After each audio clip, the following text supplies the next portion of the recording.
ತಿರುಪತಿ ಲಡ್ಡು ತಯಾರಿಕೆಗೆ ಕೊಬ್ಬು ಬಳಕೆ ಆರೋಪ, ಪ್ರಾಣಿಗಳ ಕೊಬ್ಬಿನ ಅಂಶವನ್ನ ಬಳಕೆ ಆರೋಪ. ಇದ್ರ ಬಗ್ಗೆ ನಮಗೂ ಅನುಮಾನ ಇದೆ. ಯಾವಾಗ ನಂದಿನಿ ತುಪ್ಪವನ್ನ ಬಳಕೆ ಮಾಡೋದನ್ನ ಸ್ಟಾಪ್ ಮಾಡಿದ್ರು, ಟೆಂಡರ್ ಪ್ರಕ್ರಿಯೆಯಲ್ಲಿ ಭಾಗಿಯಾಗ್ತಾ ಇದ್ದವರು ಕೊಡ್ತಾ ಇದ್ದ ಆ ತುಪ್ಪದ ಬೆಲೆ ಏನಿದೆಯಲ್ಲ ಅದು ಬಹಳ ಅನುಮಾನಕ್ಕೆ ಕಾರಣವಾಗ್ತಾ ಇತ್ತು. ಇಷ್ಟು ಕಡಿಮೆ ಹಣಕ್ಕೆ ತುಪ್ಪ ಕೊಡಲಿಕ್ಕೆ ಹೇಗೆ ಸಾಧ್ಯ ಅನ್ನೋ ಅನುಮಾನ ನಮಗೂ ಇತ್ತು. ಹೀಗಾಗಿ ಲೋ ಕ್ವಾಲಿಟಿ ತುಪ್ಪ ಅನ್ನೋದ್ರ ಬಗ್ಗೆ ನಮಗೆ ಒಂದಷ್ಟು ಸ್ಪಷ್ಟ ಮಾಹಿತಿಗಳು ಇದೆ. ಏನು KMFನಿಂದ ತುಪ್ಪ ಸರಬರಾಜು ನಿಂತ ನಂತರದಲ್ಲಿ ಬಳಕೆ ಆಗ್ತಿದ್ದ ತುಪ್ಪ, ಆದರೆ ಅದರಲ್ಲಿ ಪ್ರಾಣಿಗಳ ಕೊಬ್ಬು ಇದೆಯಾ ಇಲ್ವಾ, ಹಾಗೆ ಇದರ ಸುತ್ತ ನಡೀತಿರುವ ಆಂಧ್ರದ ರಾಜಕೀಯ, ಇದ್ರ ಬಗ್ಗೆ ನನಗೆ ಮಾಹಿತಿ ಇಲ್ಲ ಅನ್ನೋದು ಭೀಮಾ ನಾಯಕ್ ಅವರ ಮಾಹಿತಿ.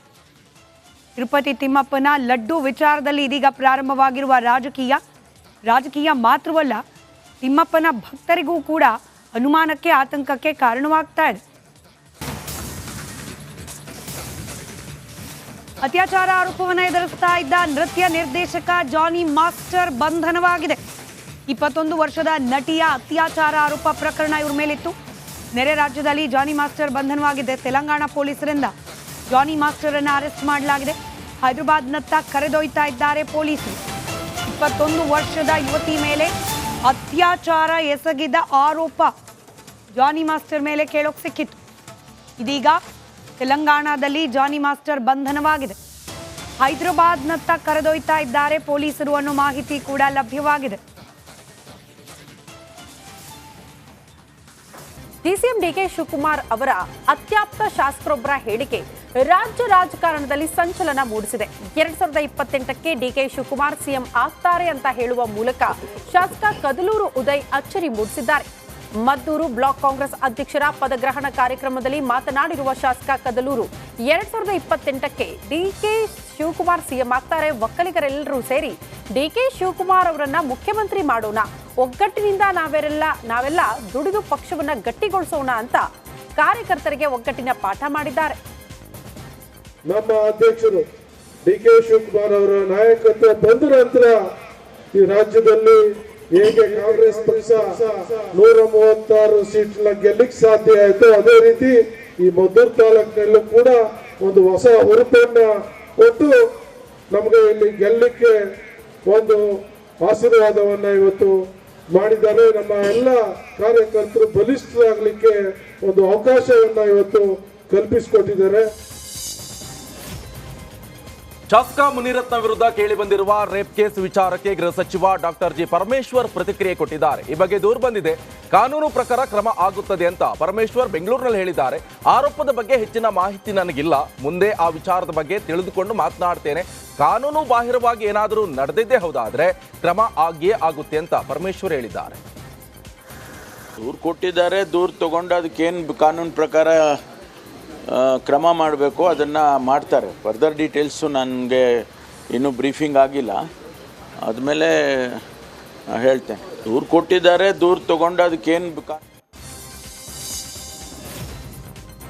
ಬಿಜೆಪಿ ಶಾಸಕ ಮುನಿರತ್ನ ವಿರುದ್ಧದ ರೇಪ್ ಕೇಸ್ ಬಗ್ಗೆ ಸಂಪೂರ್ಣ ಮಾಹಿತಿ ಇಲ್ಲ, ಮಾಹಿತಿ ಕಲೆ ಹಾಕಿ ಮಾತನಾಡ್ತೀನಿ ಅಂತ ಮಾಜಿ ಸಂಸದ ಡಿಕೆ ಸುರೇಶ್ ಹೇಳಿದ್ದಾರೆ. ಬೆಂಗಳೂರಿನಲ್ಲಿ ಮಾತನಾಡಿರುವ ಡಿಕೆ ಸುರೇಶ್, ನಾನು ಮಾಧ್ಯಮದ ಮುಖಾಂತರ ಈ ಕೇಸ್ ನೋಡಿದ್ದೆ ಅಂತ ಹೇಳಿದ್ದಾರೆ. ಇದನ್ನ ನೋಡಿದ್ರೆ ಆಶ್ಚರ್ಯ, ಆತಂಕ, ದಿಗ್ಭ್ರಮೆ ಆಗುತ್ತೆ. ಇದನ್ನ ಸರ್ಕಾರ ಗಂಭೀರವಾಗಿ ಪರಿಗಣಿಸಬೇಕು ಅಂತ ಆಗ್ರಹಿಸಿದ್ದಾರೆ. ನನಗೆ ಮಾಹಿತಿ ಮಾಧ್ಯಮದ ಮುಖಾಂತರ ನೋಡಿದ್ದೇನೆ, ಸಂಪೂರ್ಣ ಮಾಹಿತಿ ಇಲ್ಲ.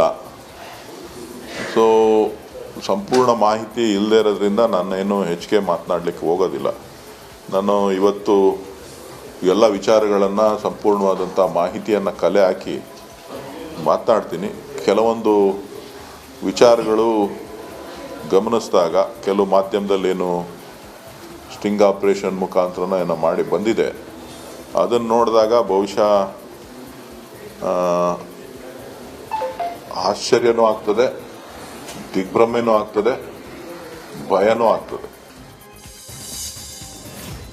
ಇನ್ನು ಕಾಂಗ್ರೆಸ್ ಸರ್ಕಾರದ ವಿರುದ್ಧ ಪ್ರತಿಪಕ್ಷ ನಾಯಕ ಆರ್ ಅಶೋಕ್ ಟ್ವೀಟ್ ಮಾಡಿ ಆಕ್ರೋಶವನ್ನು ವ್ಯಕ್ತಪಡಿಸಿದ್ದಾರೆ. ನಾಗಮಂಗಲ ಗಲಭೆಗೆ ಕಾರಣ ಆದವರನ್ನ ಹೆಡೆಮುರಿ ಕಟ್ಟುವುದನ್ನು ಬಿಟ್ಟು ವಿಪಕ್ಷ ನಾಯಕರ ಮೇಲೆ ಎಫ್ಐಆರ್ ಹಾಕಿದ್ದಾರೆ ಅಂತ ಗೃಹ ಸಚಿವರು ಅವರ ವಿರುದ್ಧ ಕಿಡಿಕಾರಿದ್ದಾರೆ. ಆರ್ ಅಶೋಕ್, ಕೈಲಾಗದವನು ಮೈ ಪರಿಚಿಕೊಂಡ ಎಂಬಂತೆ ವಿಪಕ್ಷ ನಾಯಕರ ಮೇಲೆ ಎಫ್ಐಆರ್ ಹಾಕುವುದು ಹೇಡಿತನದ ಪರಮಾವಧಿ ಅಂತ ಎಕ್ಸ್ ಖಾತೆಯಲ್ಲಿ ಬರೆದು ಕಿಡಿಕಾರಿದ್ದಾರೆ.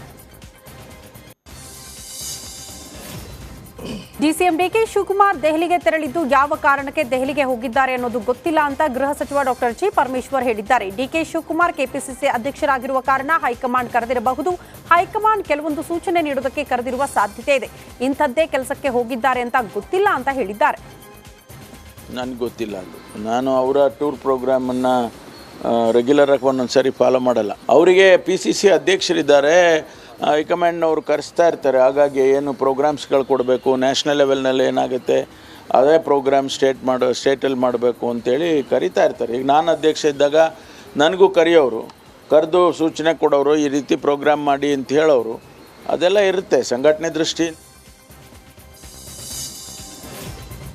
ಬಿಜೆಪಿ ಶಾಸಕನ ವಿರುದ್ಧ ನಾಲಿಗೆ ಹರಿಬಿಟ್ಟವನನ್ನ ರಸ್ತೆ ಮೇಲೆ ಓಡಾಡೋಕೆ ಬಿಡಬಾರದು ಅಂತ ಬಿಜೆಪಿ ರಾಜ್ಯಾಧ್ಯಕ್ಷ BY ವಿಜೇಂದ್ರ ಆಕ್ರೋಶವನ್ನು ವ್ಯಕ್ತಪಡಿಸಿದ್ದಾರೆ. ಬೀದರ್ ಜಿಲ್ಲೆಯ ಹುಡುಗಿ ಗ್ರಾಮದಲ್ಲಿ ನಡೆದಿರುವಂತಹ ಬಿಜೆಪಿ ಸದಸ್ಯತ್ವ ಅಭಿಯಾನದಲ್ಲಿ ಮಾತನಾಡಿರುವ BY ವಿಜೇಂದ್ರ ಪರೋಕ್ಷವಾಗಿ ಕಾಂಗ್ರೆಸ್ MLC ಚಂದ್ರಶೇಖರ್ ಪಾಟೀಲ್ ವಿರುದ್ಧ ಏಕವಚನದಲ್ಲಿ ವಾಗ್ದಾಳಿ ನಡೆಸಿದ್ದಾರೆ. ಅಧಿಕಾರ ಶಾಶ್ವತ ಎನ್ನುವಂತ ದುರಂಕಾರದಲ್ಲಿ ಮಾತನಾಡಿದ್ದಾನೆ. ಈ ಬಗ್ಗೆ ಕಾನೂನು ಕ್ರಮ ಕೈಗೊಳ್ಳುವ ಬಗ್ಗೆ ಚರ್ಚಿಸುತ್ತೇನೆ ಅಂತ ಎಚ್ಚರಿಕೆಯನ್ನ ಕೊಟ್ಟಿದ್ದಾರೆ. ನಾನು ಒಬ್ಬ ರಾಜ್ಯದ ಅಧ್ಯಕ್ಷನಾಗ ಒಂದು ಮಾತನ್ನು ಹೇಳ್ತಾನೆ, ಅವನು ಯಾರು ಆ ರೀತಿ ದುರಂಕಾರದಿಂದ ಮಾತನಾಡಿದ್ದಾರೆ, ಅಧಿಕಾರ ಶಾಶ್ವತ ಅನ್ನುವ ಭ್ರಮೆನಲ್ಲಿದ್ದಂತೆ ಕಾಣ್ತದೆ. ಇದೇ ರೀತಿ ನಾನು ಕೂಡ ಬೆಂಗಳೂರು ಹೋದ್ಮೇಲೆ ಇದ್ರ ಬಗ್ಗೆ ಹೇಗೆ ಮುಂದೆ ಕಾನೂನು ರೀತಿ ಕ್ರಮನ ಕೈಗೊಳ್ಬೇಕು ನಾನು ಕೂಡ ಚರ್ಚೆ ಮಾಡ್ತೇನೆ.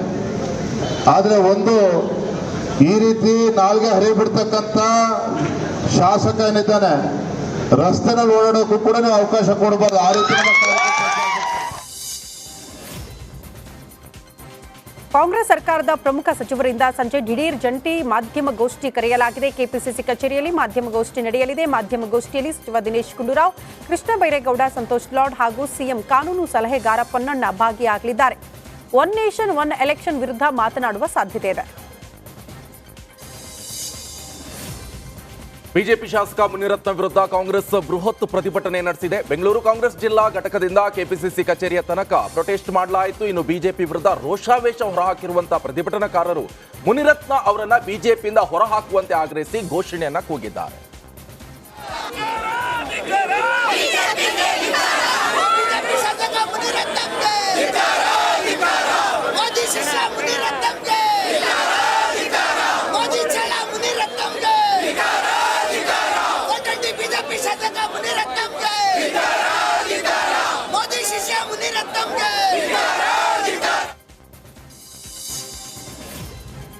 ಮಂಡ್ಯದಲ್ಲಿ ಡಿಸೆಂಬರ್ನಲ್ಲಿ ನಡೆಯಲಿರುವ 87ನೇ ಕನ್ನಡ ಸಾಹಿತ್ಯ ಸಮ್ಮೇಳನಕ್ಕೆ ದಿನಗಣನೆ ಆರಂಭವಾಗಿದೆ. ನುಡಿ ಜಾತ್ರೆಗೂ ಮುನ್ನವೇ ಸಾಹಿತ್ಯ ಪರಿಷತ್ ಟೀಕೆಗೆ ಗುರಿಯಾಗಿದೆ. ಕೊಲೆ ಆರೋಪಿ MB ಕುಮಾರ್ ಶ್ರೀರಂಗಪಟ್ಟಣ ಕನ್ನಡ ಸಾಹಿತ್ಯ ಪರಿಷತ್ ಅಧ್ಯಕ್ಷ ಪಟ್ಟ ಕಟ್ಟಲಾಗಿದೆ ಎಂಬ ಆರೋಪ ಕೇಳಿ